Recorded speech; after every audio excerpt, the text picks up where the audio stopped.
one, go.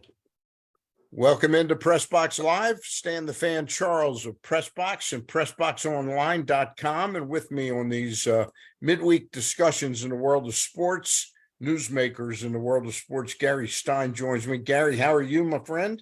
Doing great, Stanley. Love to be here on a Wednesday night. All right. Excited to talk to John Kelly, and we're going to do that in just a second.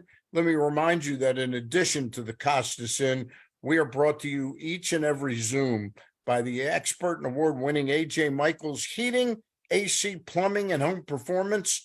They'll help you improve your home's energy efficiency and comfort levels. The AC season is here. New rebates and discounts are available. More at ajmichaels.com. And with us, as mentioned, is John Kelly from Kelly Benefits. And John is the co-chair of the Maryland Cycling Classic. John, we're wrapping around to our second Maryland Cycling Classic. Yeah. But boy, it wasn't easy getting the first one off the ground. Can you talk a little bit about that? How much effort you guys put into this, and only to have it not postponed once, but postponed a second time? Yeah, I mean, I think we all experienced setbacks in life and in business when COVID hit. And, we, Maryland Sports and Entertainment Corporation, secured this race, highest internationally ranked bicycle race on U.S. soil in 2019 to start in 20. We secured a title sponsor in United Healthcare, and we're on our way to making this thing happen, and COVID hit.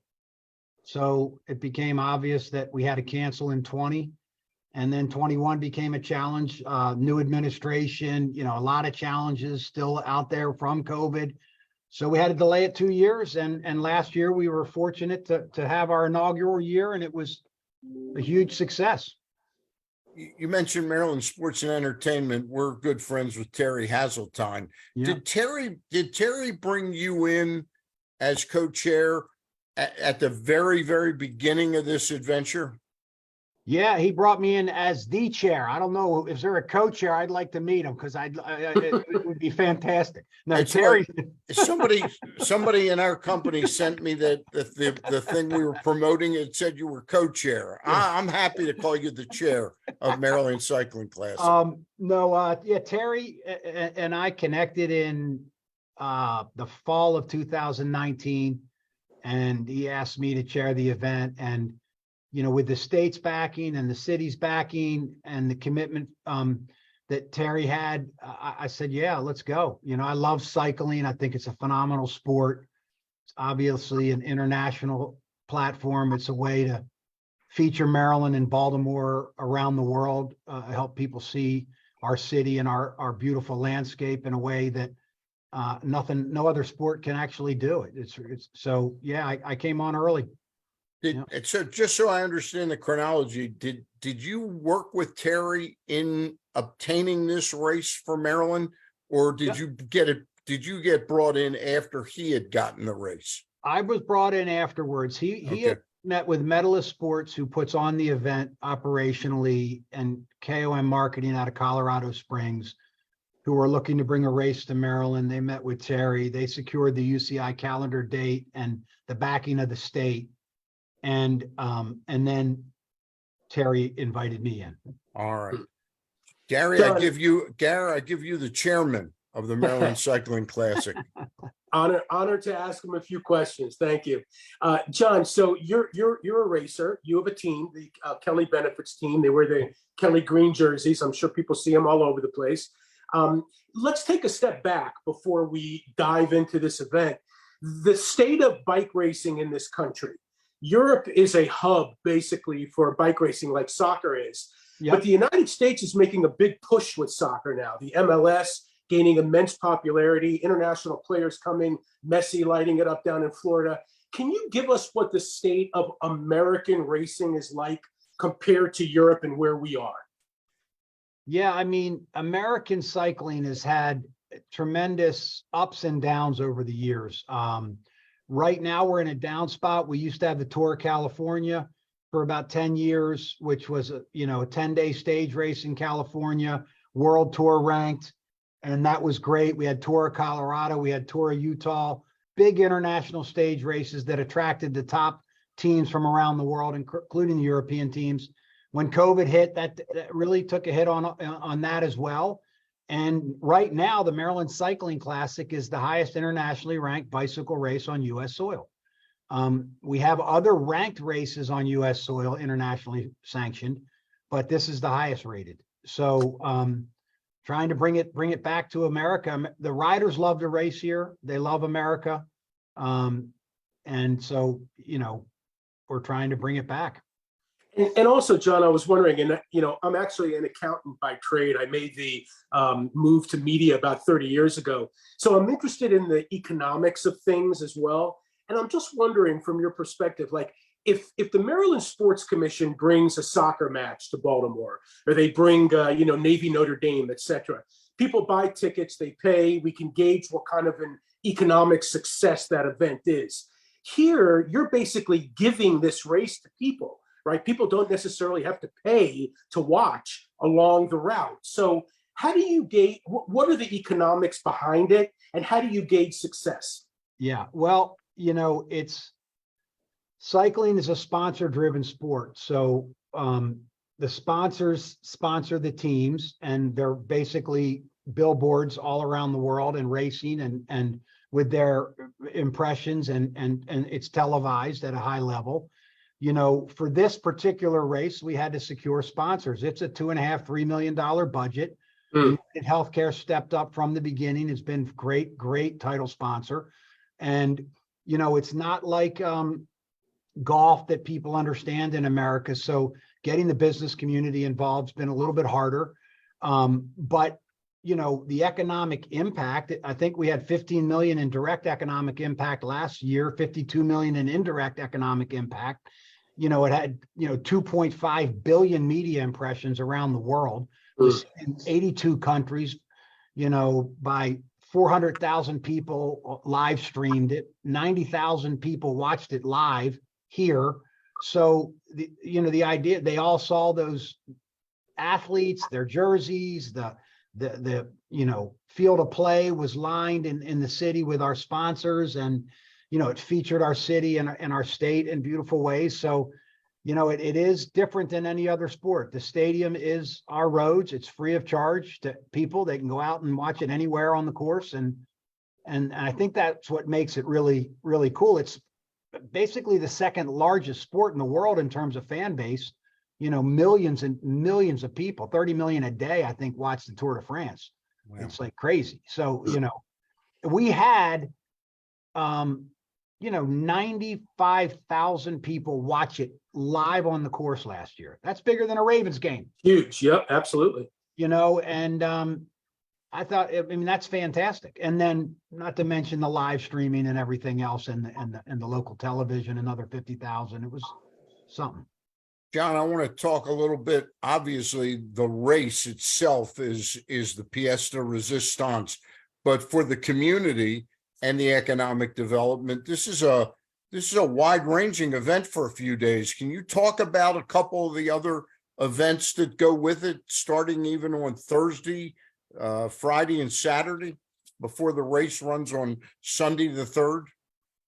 Yeah, we're doing, so what we've tried to do around this event, the race is Sunday at noon. It starts at Kelly Benefits, goes north into the county, around the reservoir twice, Pretty Boy, back down into the city for 4 7.5-mile circuits in the city, and finishing on Pratt Street. So they'll come by Pratt Street actually 5 times.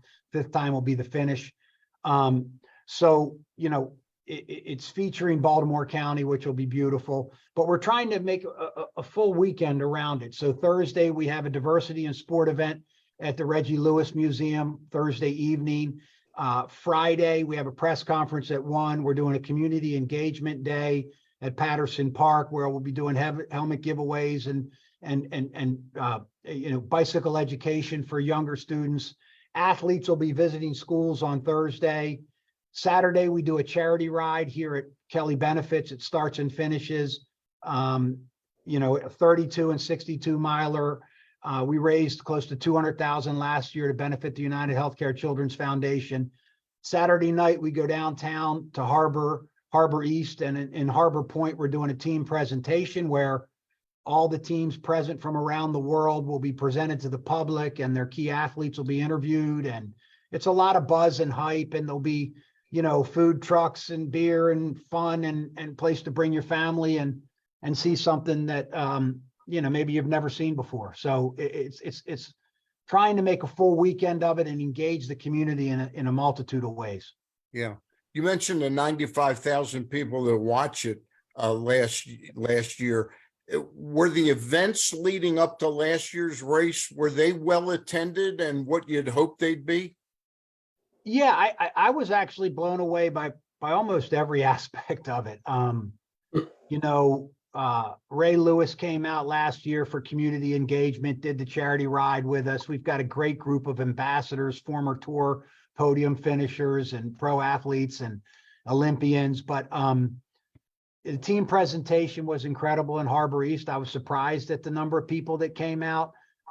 After last year's event, as well as we did, a lot of people said, I wish I knew it was happening. And Right. and so we've tried to, it takes time. You got to build it, lay a foundation. We hope to make it an annual thing, and hopefully there'll be more people out and engaged around it this year. Yeah, I thought it was well attended at every level. Yeah. John, it's interesting. You mentioned Ray Lewis, who's an avid biker or I should say an avid cyclist after his playing career. Cal Ripken is also an avid cyclist now after his playing career. It's interesting how athletes in team sports at the top of their game, the elite athletes, once they're done with their sport, kind of not revert to, but turn to this individual sport of cycling because it's so demanding on your body and it pushes them in that direction of still competition, staying in shape. It has all the benefits that they sought when they played their sport. Now they're able to continue in their afterlife, so to speak. Well, I mean, yeah, I'm trying to get Cal to come up because Ray can't make it this year with all that's going on in his world. Ray, I know Cal loves it, but Ray, he was amazing. He did the 62 miles last year. I rode with him, strong as an ox. He met a bunch of people. I was trying to find him a couple of months ago, and I heard he was in Colombia, the country, training in the mountains. I'm like, oh, right. I mean, the guy's a beast, right? He loves it because you're training, your endurance engine, your power engine, your speed engine, and he's just committed to it. It's a lifestyle sport. It's not hard on your bones and your joints. And I think he rides every day. It's therapy. That's what I like to do. If I could find the time, I would every day, but I just like to be on my bike to stay relatively fit and to just get things off my mind. And that's sort of what we hope our community embraces, a healthier lifestyle, Yeah. It promotes healthy lifestyle. It's an efficient means of transportation, environmentally beneficial means of transportation, among other things. And so we're kind of hoping that the kids in the city see it and say, yeah, I want to ride my bicycle too. I mean, we all remember as kids riding our bikes, I think. And I hope, And you mentioned the 62-mile ride that Ray did last year. That's the Bridges of Hope ride the day before the actual event. And that's open to the community. So That's talk correct. a little bit about that event, which the community can actually participate in. Yes. So you can go to the Maryland Cycling Classic website or Bridges of Hope 2023 and sign up. But it's a charity ride. We're asking for people to either raise $500 or donate $500 to the United Healthcare tax deductible donation. And they can participate in the ride. We've got ambassadors, we've got Olympians riding. Bobby Julich podiumed at the Tour de France. We've got Nelson Vales, first African-American to win a medal in the Olympics. We've got a great group of ambassadors that are going to be riding. Ron Kiefel rode for 7-Eleven and the original American Tour de France team, which was cool.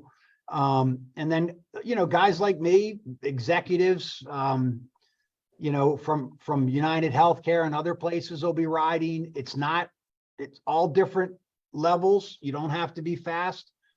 It'll be,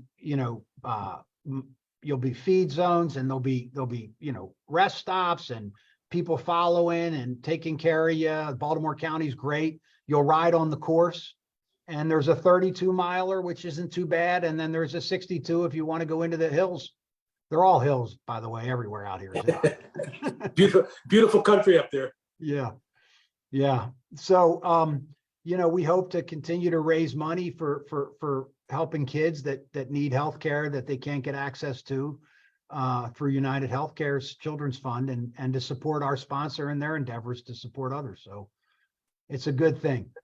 I need to break in and just do a quick sponsor read. Now is the time to place your baseball bets and your preseason football bets with our sponsor, Superbook Sports. Superbook is the most trusted name in Las Vegas, and now you can use promo code StanCharles23 to score up to $250 with their first bet bonus.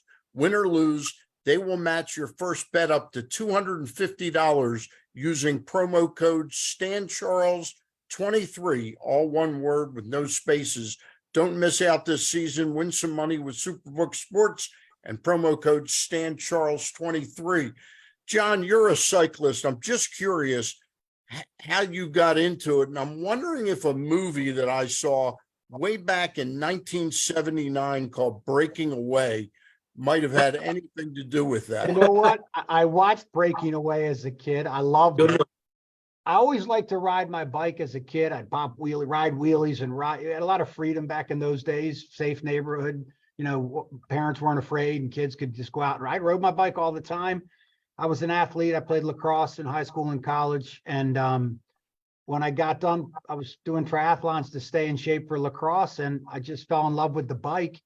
And I loved training. I loved riding. And for me, I actually wanted to do a mission trip at the end of my senior year in college. And I ended up going with Athletes in Action on a cycling tour to Costa Rica and racing. And from there, I ended up doing a lot of things, riding with the U.S. national team and racing in Mexico and around the world. And I just loved it. And I didn't have time or energy to go full tilt or to consider the pro ranks, but I was a decent amateur and enjoyed it. It just combines so many things that are important in life: hard work, discipline, persistence, endurance, power, All the things I don't possess. All the things I don't possess. Yeah, you do. You've been doing this a long time. I have been doing Give it. it a have it shot. all. Give it a shot. Hey, I was going to ask you to tell people from a spectator's perspective.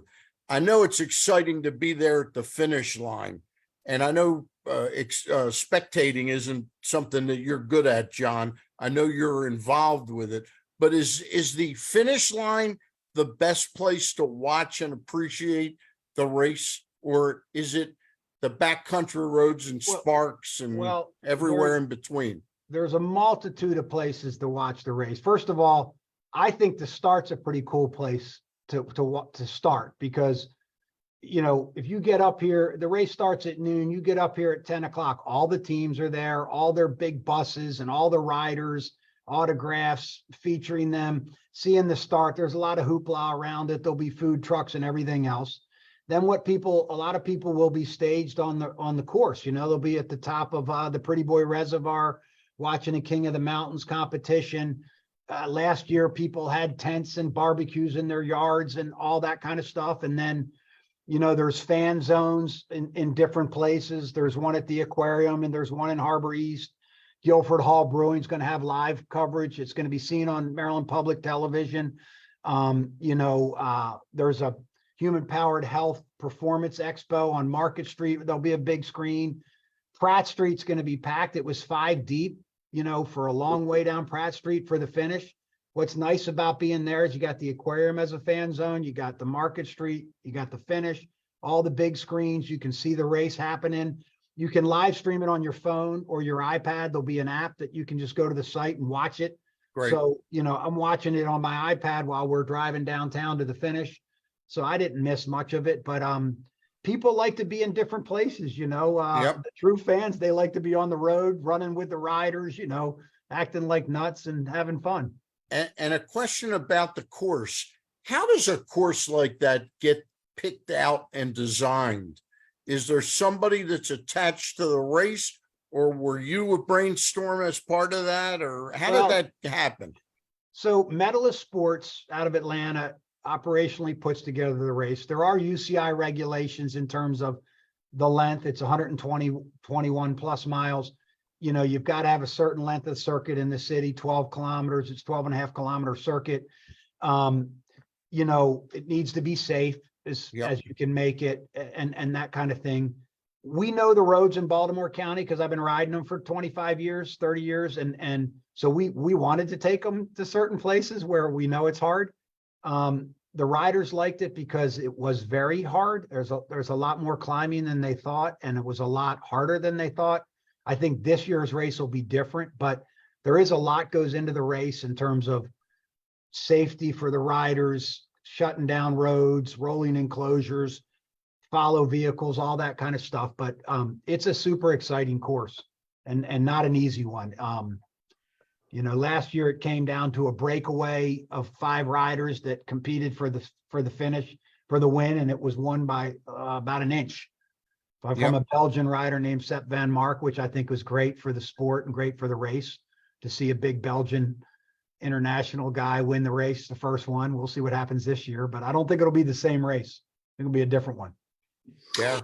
John, are there actual stands anywhere along the course if people, like, you know, in a certain spot where many people would congregate? Well, look, you know, it passes down Pratt Street, goes right through Harbor East, down Central and across and up Broadway. And so there's a ton of places. We created a fan zone in Harbor East on Alisana where people can come and grab food. There'll be a big screen. They can see it right there in Harbor East. Of course, on Pratt Street, there's some VIP tents and things, but everything else is just open to the public. So they were 5 deep on Pratt Street last year. That's a great place to watch it because you can see it all. And then anywhere up and down the course, if you're in the community, if you're on St. Paul or Charles Street, you know, coming into the city, you can see it, you know, pass by. You know, a ton of fans were at the Valley Inn coming down Falls Road last year. I hope they'll be back this year. Mount Washington, Joe's Bike Shop's going to have a big event. You know, a lot of people are doing stuff around it. Also, John, there's a local guy, Scott McGill, if I'm not mistaken, Yes, native of Falston, who's going to be participating. He's had a lot of success in Europe, and now he's really looking forward to, you know, basically coming back home and riding in his hometown. well, Scotty McGill started his career on our amateur team, the Kelly Benefits amateur team, and he rides for the Human Powered Health Pro Cycling Team, which actually I founded in 2007. It was the Kelly Benefits team, and it's just grown in sponsorship, and now it's Human Powered Health. So last year, Scott raced in this race for another team. Human Powered Health picked him up. He'll be back to race it this year, and he has a chance of, you know, winning this thing. So yeah, it would be awesome to see Scott do well here. Geographically, the teams, I saw that there's a team in here from Israel. Are there any other really highlights about the teams that are participating in this, John? Yeah, I mean, there's so many exciting things. We've got, I think, 6 Pro Tour teams, which are the highest ranked that did the tour. We've got 20 past Tour de France, 20 riders that race in this year's tour. Multiple riders won stages of this year's or other tours. We have a French team, Cofidis, which will be great for the French to come, so their fans will be watching. We have a team from Kazakhstan, Astana, which has a great roster. We have American teams, Trek, Segafredo, EF Education, Human Powered Health. You know, we've got an Australian team, Jayco, Alula. You know, we've got a team from Colombia. We've got a team from Italy. We've got a team from, where else we got it here? Canada. You know, we've got riders from over 30 countries. All in all, how many riders will be out on the course at the beginning of that race when it takes off on the 3rd in Sparks? Yeah, there'll be about 120 20 riders. Let me see if I have that exact number. I don't know exactly, but I think about 140 riders or something. I'm not sure exactly. And Yeah. in golf or something like golf or tennis, we'd know what the winner makes. What are they playing for? What are they racing for? Well, the funny thing is, in cycling, yeah, there's winnings, and whoever wins this race will get paid. And to be honest with you, I don't know what the Okay. prize pool is at the end of the day. Okay. I should know that too, but they're riding for their sponsors. Okay. They're riding for themselves and their teammates. And, you know, in cycling, the winnings get basically divided among the whole team Okay. and accumulated over the year. And what they really respect and value is a well put on race. You do Yeah. need prize money, but even the Tour de France's prize money, I think the winner gets $400,000. You know, it's Right. not a ton of money like Right. a golf out thing, but they get paid millions of dollars to race their bikes if they're great, you know. And my last question before I turn it over to Gary for two more is, I think I know the answer, but the bikers that the cyclists that raced last year, the feedback was pretty terrific on this course, wasn't it? And the way the race was put on. Yeah, they were very impressed with the course, you know, with Baltimore, with the fans. You know, they're all going to be downtown. The host hotel is the Sheraton downtown. The teams will be assembled there. You know, people can go have a cup of coffee in the lobby. You're going to see some of the best riders in the world type of thing. Yeah. And they really like racing in America, especially the Americans who rarely get to do it. So yeah, the riders spoke very highly of the race. John, I just have a final question for you, and it's about the bikeability of the city of Baltimore. So let me preface it. There are some cities in the country that are considered some of the best bikeable cities in the country, like Austin, Texas, for instance, very bikeable. Nashville, Tennessee, very bikeable. How's Baltimore doing in terms of that? I'm not talking about racing. I'm talking about everyday use of bikes in the city. Well, I think Baltimore's good for that. A lot of our riders live in the city, our club guys and girls that ride for us. You know, you can always be better in terms of safe routes in and out of the city to get to the country roads but for the most part, I think Baltimore is a very bike friendly city, but I think Mayor Scott wants to make that better. And, you know, we've got great parks. Patterson Park's a good place to ride your bike, and Druid Hill's a good place to ride your bike, you know, but, you know, I think we're good, but we can be better. Very well said. Very well said. John, it's great to talk to you and finally really meet you. And it's great to see the passion you have for this. And I'm glad we gave you a promotion from co-chair to chairman of the Maryland Cycling Classic tonight. All right. I appreciate it. Thank you for joining us. Really. Thank you, John. Appreciate it. Thank you, guys. I'll see you. All right. Take care. Gary, you're going to stick with me for just a second? If I have to, I will. All right. Just want to thank our friends. Speaking of a classic, I really got his passion for this has to be a large part of the success of this race. Well, he's a cyclist, as he said, for years and years. And, you know, I was talking off air, you know, my brother-in-law, Rick Tucker, rides for his team and speaks so highly of John. Yeah. And that's like what you say, his passion for the sport. And it came out in the interview. Yeah, it really did. And I'm looking forward. Maybe we'll get together on that Sunday. Maybe we'll drive up to Sparks to see the start of it. I think that'd be great. Absolutely. All right. But speaking of classics, the Costas Inn is a Baltimore and Maryland classic as well, located at 4100 North Point Boulevard. Any time of the year is crab season. I used to say back in the spring, I'd say, hey, it's the beginning of crab season. Anytime is great to have crabs, but you have to make a little plan to have them. Call 410-477-1975 and map out your plan by finding the price and availability at the Costas Inn. You won't regret it. And they've got all the other fixings to go with it, including incredible crab soup, crab cakes, and a menu that doesn't stop. So check out the Costas Inn. All right. Sounds good. John Kelly, Gary Stein, I'm Stan the Fan. Gary's going to have the week off next Thursday, and I'll be talking to Bo Smolka about the Ravens' upcoming season and about the cover story that is how far Lamar, question mark, which I think centers around this season. Gary, just your initial thoughts of what this season is going to be like. I think the expectations, well, put it this way. Expectations are always high.